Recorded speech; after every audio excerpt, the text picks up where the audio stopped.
बिस्मिल्लाहिर्रहमानिर्रहीम। Dear aspirants, अस्सलाम वालेकुम। बाबा नदीम हियर।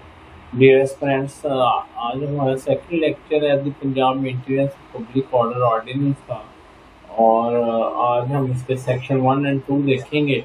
तो इजी भी हैं और शॉर्ट भी हैं। तो जो स्कीम देखी थी,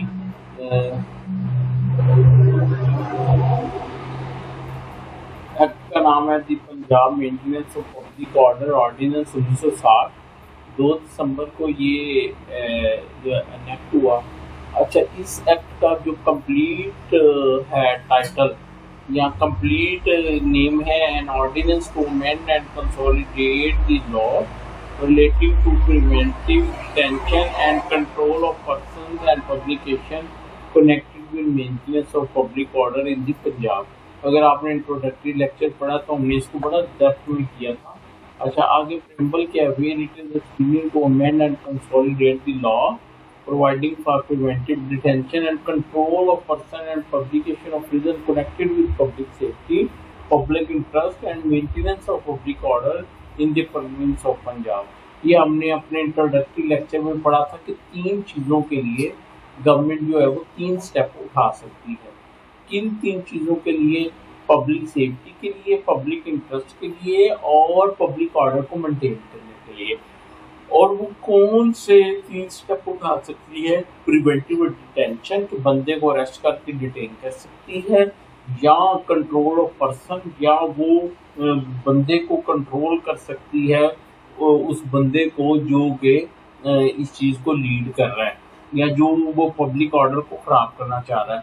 और तीसरा है कंट्रोल ऑफ पब्लिकेशन, कि पब्लिकेशन को, उस बंदे की पब्लिकेशन को कंट्रोल करके तो कोर्ट क्या कर सकती है कि वो पब्लिक सेफ्टी, पब्लिक इंटरेस्ट और पब्लिक ऑर्डर की मेंटेनेंस को इंश्योर कर सकती है। ठीक है। Now, therefore, in pursuance of the presidential proclamation of the 7th day of October 1958, and having received the previous instruction of the President, the Governor of West Pakistan is pleased in exercise all powers enabling him in their behalf to make and promulgate the following ordinance. A short title and extent. This ordinance may be called the Punjab Maintenance of Public Order ordinance 1960। ऊपर हमने long title पढ़ा था, अब हम short title पढ़ते हैं। इस extend hold of the Punjab.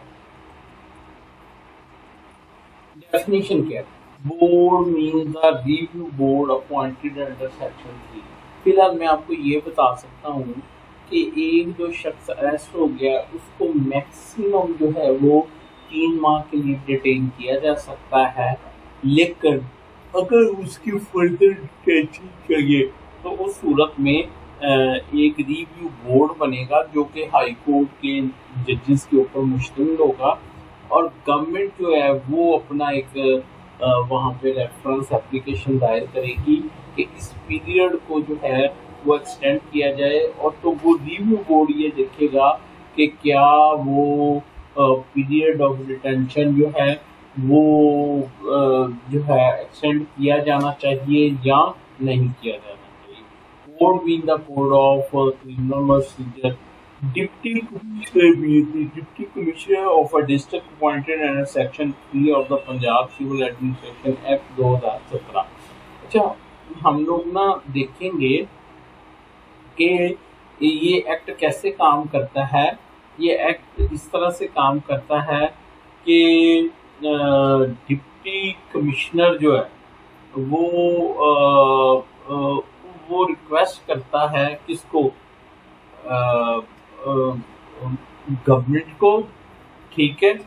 और गवर्नमेंट उस रिक्वेस्ट को क्या करती है? अप्रूव करती है अगर किसी शख्स को अरेस्ट करना हो, और उसकी इम्प्लीमेंटेशन जो है वो पुलिस करती है। यानी मैंने कहीं पे लिखा भी था, अगर मैं आपको जो है वो दिखा सकूँ, मैंने कहीं पे लिखा था, अभी मुझे ना यहाँ पे लिखा था मैंने, और मस्ट बी सब्जेक्ट टू ये है। देखिए, अरेस्ट एंड डिटेंशन होगी by police on on reference by the deputy commissioner, और रेफरेंस कौन भेजेगा? डिप्टी कमिश्नर, और उस रेफरेंस को अप्रूव कौन करेगा? गवर्नमेंट।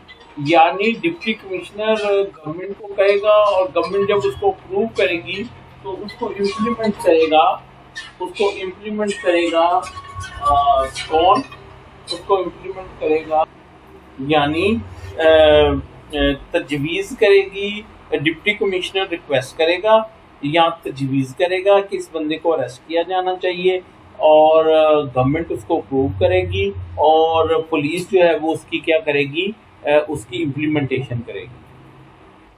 तो ये डिप्टी कमिश्नर की आपको समझ आ गई, इसका क्या रोल था। Government mean the government of the Punjab. उसके बाद है sensitive public place, mean a public place where public generally gather for any social, economic, religious, recreational का मतलब क्या? तफरीही और political activities and include all government office भी इसमें शामिल होंगे, and government buildings, education institutions, hospitals and other medical institutions, courts, worship places, recreational and amusement places, or any other public place notified by the government in the official gazette as a sensitive public place। तो sensitive public place क्या है जी? तो आगे चल के हम पढ़ेंगे, वहां पे वो आदमी नहीं जा सकेगा, ठीक है, कि जहाँ पे आवाम इकट्ठी होती है, ठीक है, आवाम इकट्ठी होती है और किसी पॉलिटिकल एक्टिविटी के लिए। जैसे मैं आपको बताता हूँ, वो क्या है, इस्लामाबाद में डी चौक हो गया, ठीक है। अच्छा, इसी तरह लाहौर में ये जो माल रोड हो गया, रीगल चौक हो गया, ठीक है, ये जो पॉइंट्स हैं इनको कहा जाएगा सेंसिटिव पब्लिक प्लेस, और इसमें गवर्नमेंट ऑफिस और government buildings, education institutions, hospitals और मेडिकल इंस्टीट्यूशंस भी जो है वो क्या होंगे? वो शामिल होंगे, ठीक है। अच्छा जी, उसके बाद है ये बस यही हमारा आज तो मेरा ख्याल है लेक्चर था, सेक्शन 1 और 2 की हमने डेफिनेशन देखनी थी और प्रेम्बल वगैरह देखना था। मुझे अपने दुआ में याद रखिएगा। Thank you so much. अल्लाह हाफिज़।